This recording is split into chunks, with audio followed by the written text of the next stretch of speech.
Bem-vindo ao canal Fatos Desconhecidos.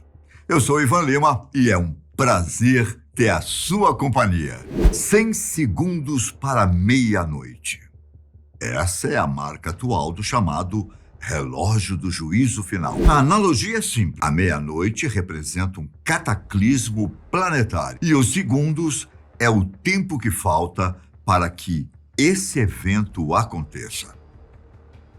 Hoje em dia, o planeta sofre sérios riscos por conta da pandemia, mudança climática e aumento das armas nucleares. Na época em que foi criado, em 1947, o relógio estava relacionado com a crescente tensão entre os Estados Unidos e a União Soviética e o gradativo perigo nuclear. Nesse mesmo ano, em 47, faltava 7 minutos para a meia-noite. Em 91, faltavam 17, enquanto em 2012 o número caiu para 5 minutos. Será mesmo que estamos vivendo um momento em que o mundo está prestes a acabar? Será? Independentemente da resposta, essa não seria a primeira vez que isso teria ocorrido.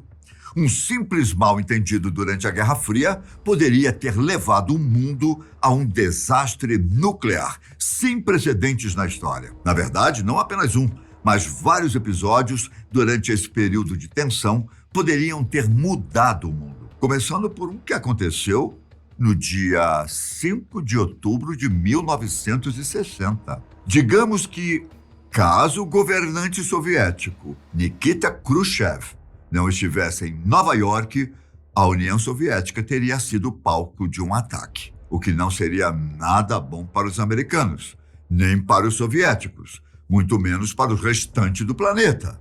No dia em questão, em uma época de desenvolvimento de ogivas cada vez mais potentes, um possível ataque de mísseis soviéticos contra os Estados Unidos foi detectado por radares em Thule, na Groenlândia. Isso por si só fez com que o Comando de Defesa Aeroespacial da América do Norte acionasse o alerta máximo. O único ponto que não fazia sentido em toda a história era a visita de Khrushchev aos Estados Unidos para uma conferência das Nações Unidas. Por que os soviéticos atacariam os americanos com seu líder no país? Estranho, não? Foi então que algumas análises descobriram que os radares fizeram uma confusão. Na verdade, eles não tinham detectado nenhum possível ataque, mas sim o surgimento da Lua na Noruega. Já imaginou se a Terceira Guerra Mundial tivesse começado por um engano desses? Embora a Guerra Fria tenha sido um período extremamente tenso para a sociedade como um todo, não foi apenas pelas mãos humanas que o mundo quase acabou. No dia 23 de julho de 2012, uma erupção solar quase mandou a civilização da Terra de volta para o século XVIII. A nossa sorte foi que a explosão passou pela órbita do planeta em um momento em que ele não estava lá. Isso fez com que apenas a espaçonave Stereo A fosse atingida. Com uma margem de erro de 9 dias, a erupção poderia ter atingido a Terra em cheio. E caso isso tivesse acontecido, o mundo entraria em uma espécie de colapso digital. Dispositivos eletrônicos deixariam de funcionar, cidades ficariam no escuro, redes de comunicação seriam arruinadas e é possível que até mesmo alguns satélites derretessem. Provavelmente, tudo que se conecta a uma tomada teria sido desativado. E nem dar descarga no banheiro seria possível por conta das bombas elétricas, responsáveis pelo abastecimento urbano. Um estudo da Academia Nacional de Ciências estimou que uma explosão solar dessa magnitude, naquela época, resultaria em um impacto econômico de aproximadamente 2 trilhões de dólares. A nível de comparação, isso seria o equivalente a 20 vezes o custo que o furacão Katrina deixou para trás. Uma explosão solar do tipo aconteceu em 1859 e acabou ficando conhecida como Evento Carrington. A erupção teve uma energia de cerca de 10 bilhões de bombas atômicas, e mandou para a Terra uma grande quantidade de partículas subatômicas e gás eletrificado. Tudo isso gerou uma série de problemas nas linhas de comunicação do século XIX. Só que, como a tecnologia era um tanto quanto rudimentar, os danos ao planeta não foram tão graves como seriam hoje em dia. Agora, voltando um pouco para a década de 60, durante a Guerra Fria, você sabia que problemas técnicos quase fizeram 2 bombas atômicas dos Estados Unidos explodirem em solo americano? É difícil de acreditar, não é, em uma coisa dessas. Mas aconteceu realmente. No dia 24 de janeiro de 1961, um Boeing B-52 Stratofortress estava carregando 2 bombas atômicas Mark 39, quando sofreu um vazamento de combustível. Só para colocar os pingos nos is, cada uma dessas bombas tinha de 3 a 4 megatons e juntas eram 350 vezes mais poderosas que a bomba lançada na cidade de Nagasaki, em 45. Tudo aconteceu durante um voo de rotina, no momento em que ele estava passando sobre a cidade de Goldsboro, no estado americano da Carolina do Norte. O vazamento de combustível resultou em uma explosão a 2.700 metros de altura. Das 8 pessoas no interior da aeronave, uma morreu depois de pular e outras 2 perderam a vida por não conseguirem escapar do avião a tempo. No meio de toda a confusão, as 2 bombas Mark 39 foram ejetadas para o chão.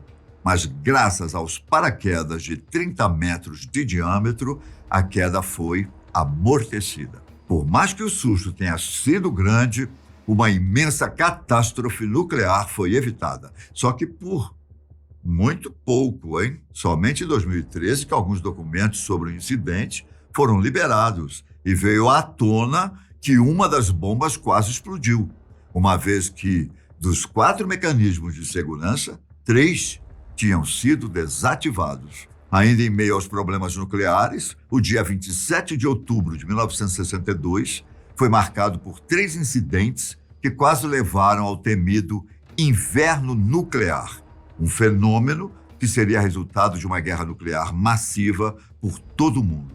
Tudo aconteceu em um curto intervalo de horas, começando quando o avião de espionagem americano do tipo U-2 foi abatido durante um voo sobre Cuba. Logo em seguida, outra aeronave U-2 avançou 480 quilômetros no leste da Rússia, ou seja, no interior do espaço aéreo da União Soviética.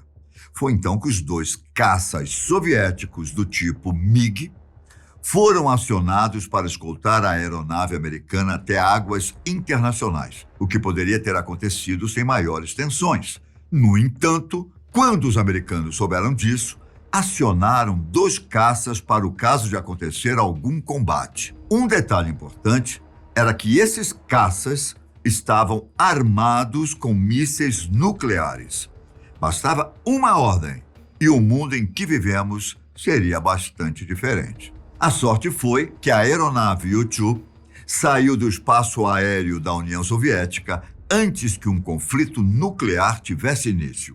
Embora esses 2 episódios tenham gerado tensão na Guerra Fria, nenhum deles se compara com um dos momentos mais assustadores da crise dos mísseis. Como resposta à movimentação americana para instalar armas de longo alcance na Turquia, os soviéticos resolveram instalar mísseis balísticos em Cuba.